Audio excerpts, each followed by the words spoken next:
반갑습니다. 저는 열국지 팩트체크 다른 눈으로 본 열국지를 쓴 강용봉입니다.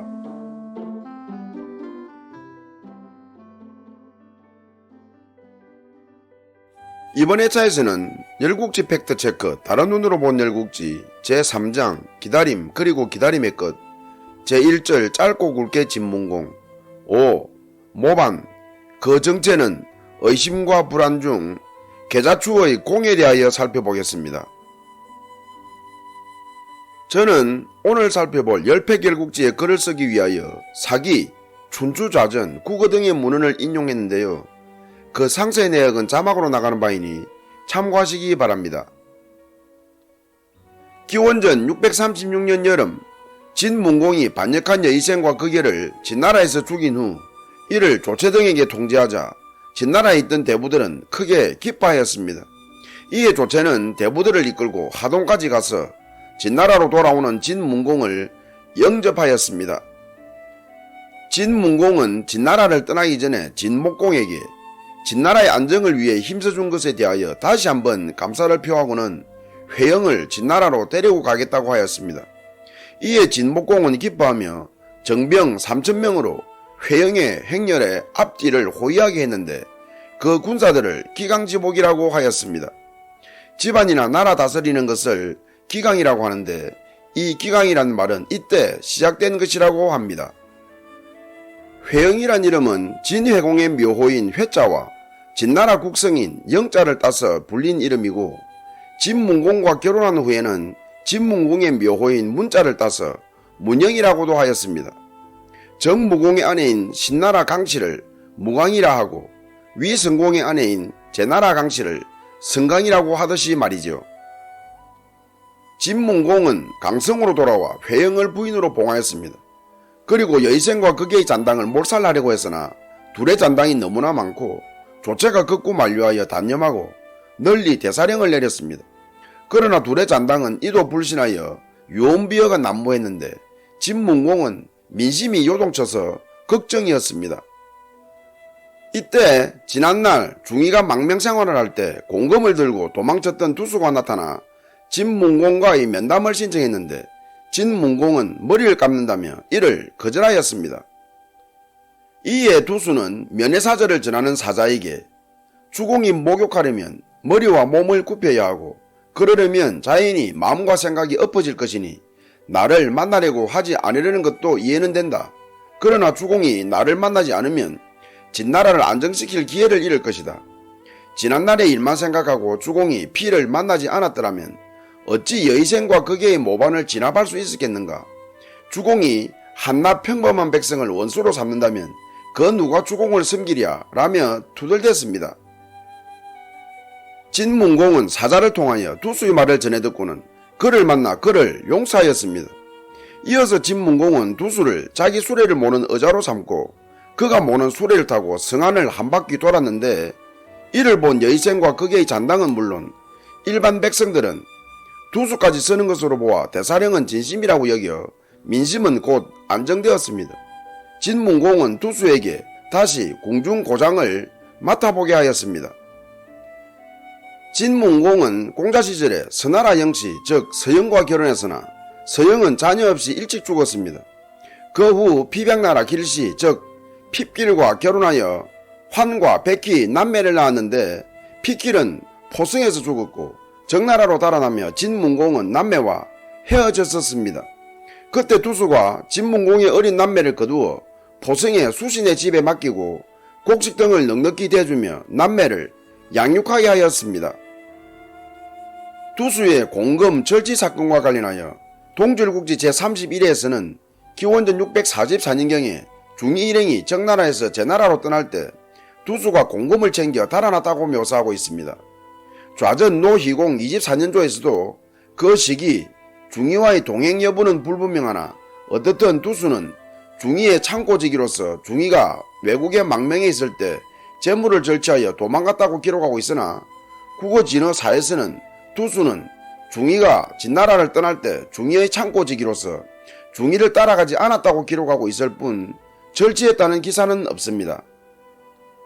동조일국지 제37회에는 중이가 자기 자녀를 버리고 포성을 떠났을 때 두수가 중이의 남매를 양육할 가정을 주선하고 그 가정에 물질적으로 지원했다고 묘사하고 있는데, 이로 보면 두수는 중이가 포성을 떠날 때 함께 떠나지 않은 것으로 보입니다.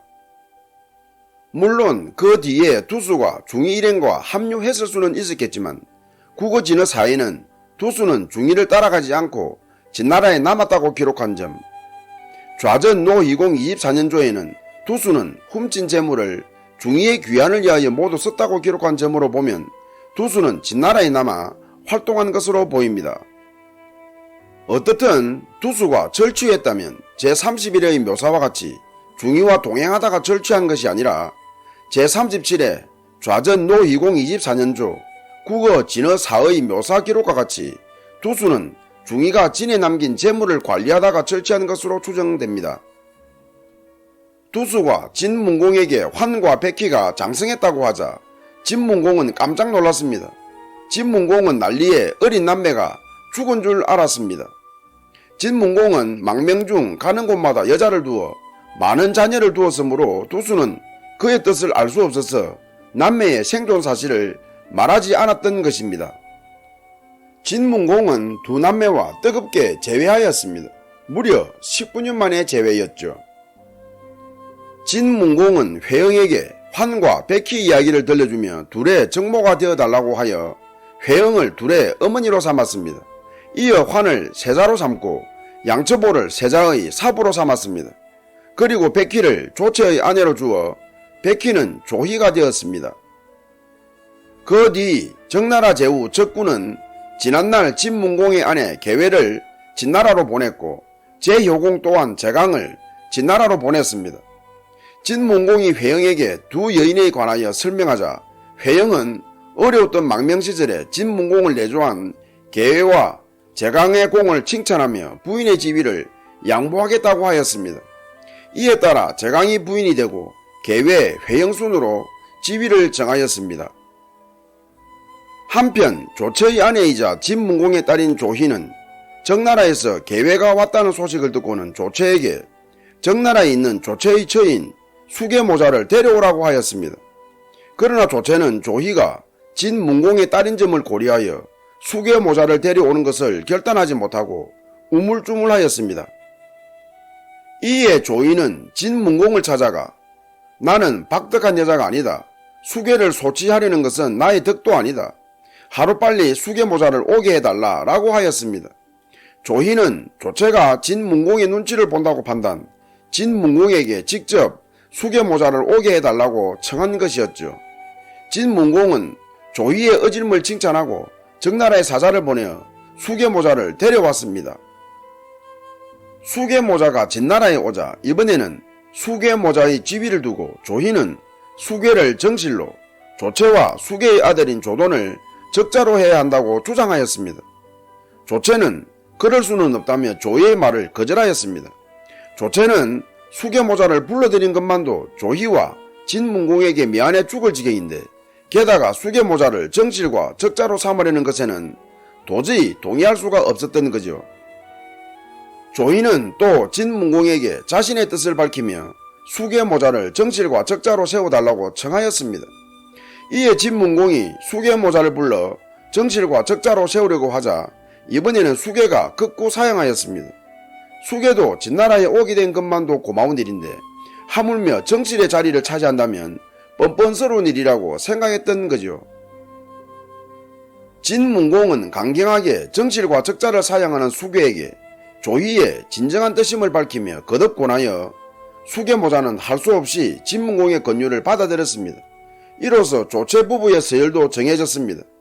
이때 조돈은 17세로 예절이 바르고 기상이 씩씩한 시서와 활에도 능한 젊은이였습니다. 그 후에 조희도 동, 괄, 영 세 아들을 낳고 돈의 동생으로 삼았습니다.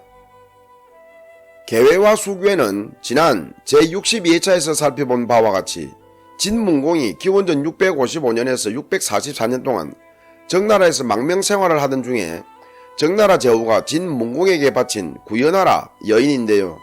진문공과 조처가 기원전 644년에 정나라를 떠난 후 약 9년 만에 재회한 셈이고요. 제강은 지난 제62회차 및 제67회차에서 살펴본 바와 같이 진문공이 기원전 644년에서 638년 동안 제나라에 머물 때 진문공을 내조한 여인인데요. 헤어진 지 약 2년 만에 재회한 것입니다. 진문공은 여의생 등의 역모사건을 종결한 후 농공행상을 실시하였습니다. 망명하여 열국을 방랑할 때 함께했던 신하들을 1등으로, 진나라에 귀국할 수 있게 국내에서 힘쓴 신하들을 2등으로, 귀국했을 때 적시 영접한 신하들을 3등으로 구분하고 그 공의 경중에 따라 다시 상하로 나누었습니다. 이에 진문공은 1등 공신 중 조체와 호원은 1급으로, 호모, 서신, 위주, 호사고, 선진, 전일은 차급으로, 2등 공신 중 난지와 극진은 1급으로, 주지교, 손백규, 기만은 차급으로, 3등 공신 중 극보양과 한가는 1급으로, 양유미, 가복도, 극걸, 선멸, 도격은 차급으로 분류하고 차등하게 땅을 하사하였습니다. 농공행상에 대하여 호숙이 진문공을 찾아와 나는 주공이 포성으로 떠날 때부터 귀국할 때까지 주공 곁을 한 발짝도 떠난 일 없이 굳은 일, 거친 일을 다 했는데 어찌 나에게 포상이 없느냐라고 하자 진문공은 그를 곁으로 불러 가장 어떤가는 상은 그 덕에, 그 다음은 그 재주에, 그 다음은 그 공로에 대해서 주었다. 나를 위하여 분주히 다닌 공은 위의 공에 다음 가는 공이다 라며 조만간 그 공에 대해서도 포상할 것임을 밝혔습니다. 이에 호숙은 자신에게 상이 돌아올 때까지 기다리지 못한 것을 부끄럽게 여겼습니다. 망명파 9사람 중 농공행상에서 제외된 선비는 계자추였습니다. 그는 공을 다투고 물질을 탐하는 무리들과 어깨를 나란히 하는 것 자체를 부끄럽게 여겨 귀국한 후에는 진문공에게 한 차례 인사하고서 징병하며 입조하지 않았습니다. 만일 계자추에게 상이 주어졌다면 1등 차급이 주어지지 않았을까 싶네요. 계자추는 농공행상에서 자신이 제외되었으나 이에 대해서는 침묵한 채 집에서 직접 신을 짜서 시장에 내다 팔며 노모를 봉양하였습니다. 비록 가난했지만 상을 밝히는 무리들과는 어울릴 수 없다며 청렴하게 지냈습니다. 진문공은 신하들을 모아 농공행상할 때 계자추가 빠진 것도 몰랐고 또 그 후에도 계자추를 까마득히 잊고 있었습니다. 계자추 이웃에 사는 회장은 계자추가 아무 상도 못 받는 것에 대하여 자기 일같이 억울해하다가 유공자로서 포상 대상에서 제외된 자를 위한 재심 절차가 있다는 것을 알고 계자추에게 속히 재심에 신청하라고 하였습니다. 그러나 계자추는 주공이 임금이 된 것은 다 하늘의 공인데 몇몇 사람이 자기 공이라고 여기니 이는 남을 속이는 것이 아닌가, 남의 재물을 훔치는 것도 도둑이라며 비난하는데 하물며 하늘의 공로를 훔친 것이야 더 말할 나위 없다. 하늘의 공을 훔치고서 자기 공이라며 상을 주고받으니 저들과 함께하기 어렵구나 라며 노모를 얻고 면상의 면산으로 달아나 버렸습니다. 어느 날 진문공은 조무니에 붙은 글을 보았습니다. 그래서 용이 거처에서 쫓겨나 천하를 헤맬 때 여러 마리의 뱀이 용을 따랐도다. 그 뒤에 용이 못으로 돌아가 나라를 안정시키니 여러 마리의 뱀도 자기 거처를 가졌도다. 그러나 한 마리 뱀만이 거처가 없어 벌판에서 울부짖도다 라고 했는데 그 내용 중에 용이 굶주릴 때 한 마리 뱀이 제 살을 베어 바쳤도다 라고 하였습니다.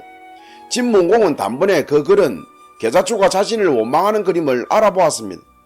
계자추는 자신에게 허벅지 살까지 베어 바쳤는데 어찌 그를 잊었을까? 진문공은 계자추를 잊은 자신을 자책하며 후회하였습니다.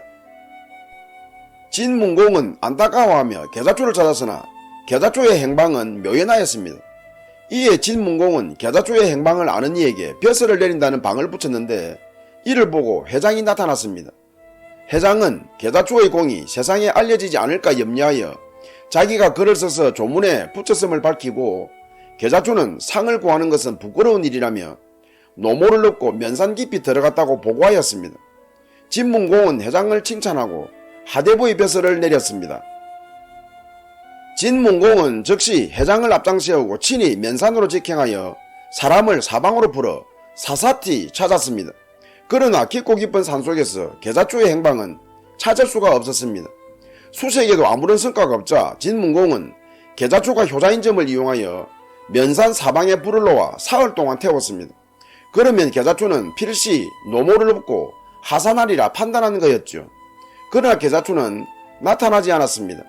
그러다가 계자초 모자가 서로 앉고 버드나무 아래에 타주고 있는 것이 발견되었습니다.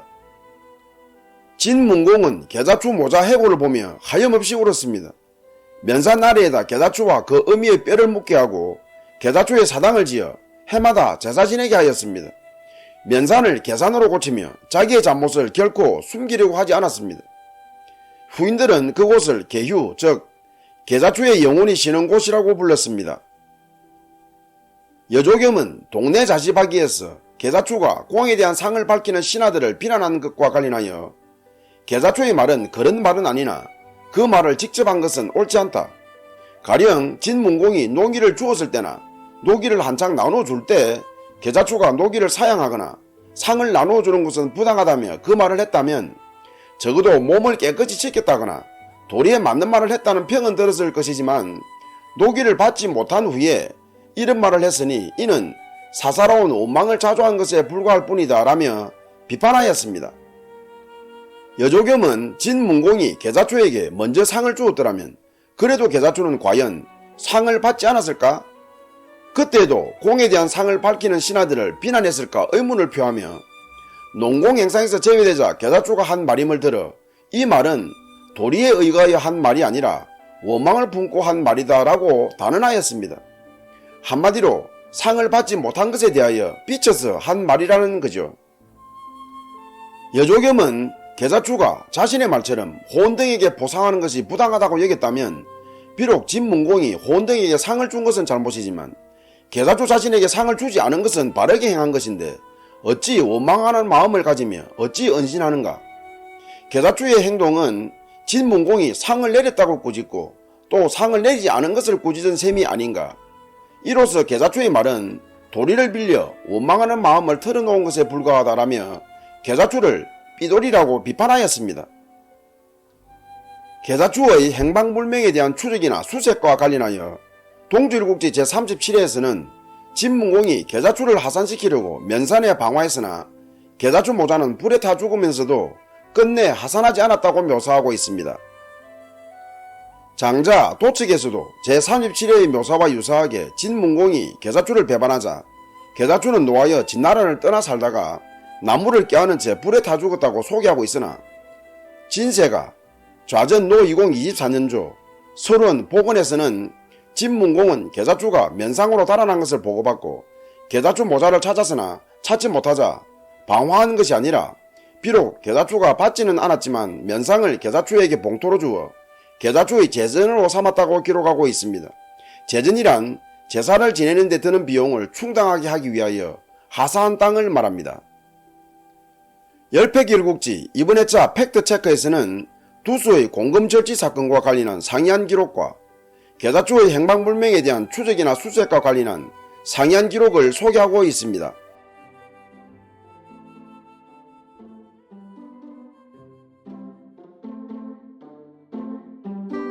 2014년 7월 미국 뉴욕에 사는 26살의 중고차 판매 딜러인 앤드루 로버트 렉터는 미 스포츠 전문 케이블 ESPN과 2명의 야구 중계방송 진행자를 상대로 $10,000의 정신적 피해 금액을 배상하라고 미국 뉴욕주 법원에 소송을 제기하였습니다.